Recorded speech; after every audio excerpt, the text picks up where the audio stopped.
నమస్కారం, ఘంటారావానికి స్వాగతం. ముందుగా ప్రధానాంశాలు. సీమను వైసీపీ ఓటు బ్యాంకుగానే చూసిందన్న చంద్రబాబు. అభివృద్ధి, విధ్వంసం మధ్య తేడాను గుర్తించాలని పిలుపు.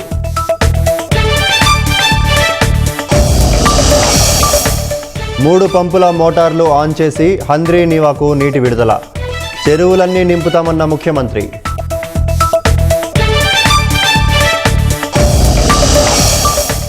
గండికోటలో కొలిక్కిరాని ఇంటర్ విద్యార్థిని హత్య కేసు.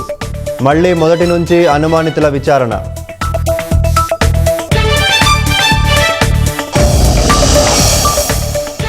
రాష్ట్రానికి 5 స్వచ్ఛ సర్వేక్షణ్ అవార్డులు. రాష్ట్రపతి చేతుల మీదుగా స్వీకరణ.